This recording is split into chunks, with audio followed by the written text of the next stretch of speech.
All right, hi boys and girls. This video is on elapsed time and how you solve a problem when you know your start and your stop and you're trying to find the time in between.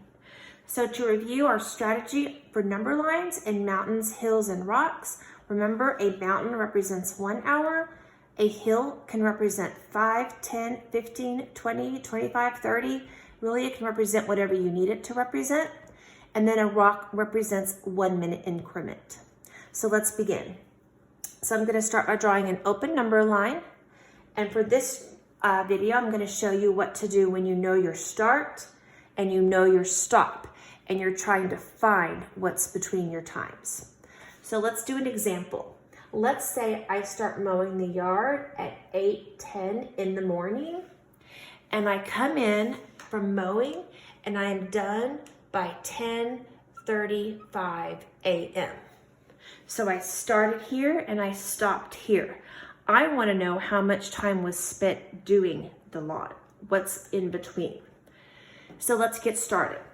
So a lot of this involves doing some mental math before you start writing down anything. So when we use our mountain, hills, and our rocks, I want to start with the biggest increment, which is an hour. And I want to ask myself before I start writing.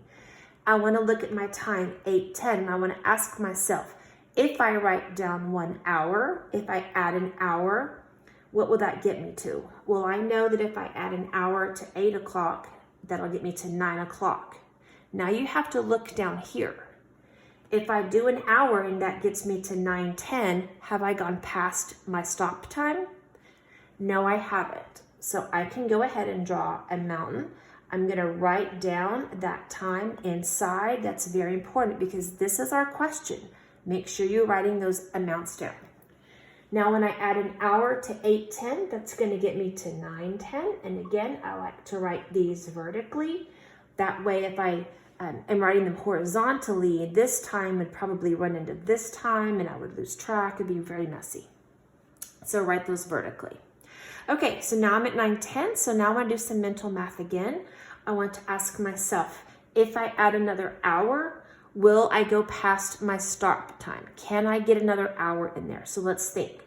So if I'm at 9:10 and I add another hour, that will get me to 10:10. Has that gone past our stop time? No, it has not. So that means I can do it. So I'm going to add another mountain. I'm going to label that jump 1 hour. And then I'm going to come over here and I'm going to write my new time. So an hour jump will get me to 10:10. Now I'm going to do it again. If I jump an hour, that will get me to 11:10. But look at your stop time. Is 11:10, has that gone past our stop time? Yes, it has. So I can't jump an hour. I can't do that anymore.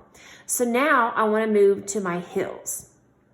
I can do any jump I want. I'm going to make this a little simple. So I'm going to start by doing a jump of 10 minutes and I'm going to label that jump. So if I add a 10-minute jump, if I'm at 10:10 and I add 10 more, 10 minutes plus 10 more minutes gets me to 20 minutes. So that gets me to 10:20. And I'm not there yet, I'm getting close. So I'm kind of doing some mental math. I know if I do 10 more minutes, that'll get me to my 30. So I'm going to jump a jump of 10. I'm going to label that jump. And 20 minutes plus 10 more minutes gets me to 10:30.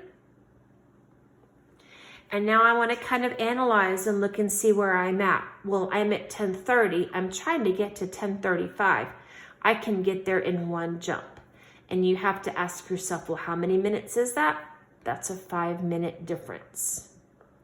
So I started here and I stopped here and I figured out how much time got me to my stop time. Now I'm almost done with this.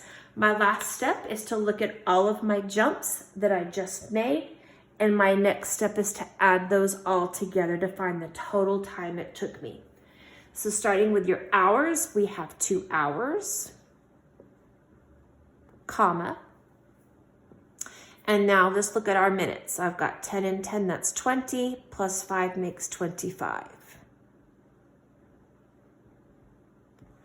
And so that is the total time it took from start to stop It took 2 hours and 25 minutes to mow that yard. So to kind of recap what we just did, we wrote our start and we wrote our stop. And we had to kind of think mentally before we made those hour jumps. We had to ask ourselves, if I do jump an hour, will that get me past my stop time? And if it doesn't, that means you can make those hour jumps. But once you get to where you can't jump ahead any more hours, you've gone too far, then you can start making your hills and putting your time increments in there. All right, I hope you found this video helpful. I hope you do a good job on this. I know you will. So again, thank you very much for watching.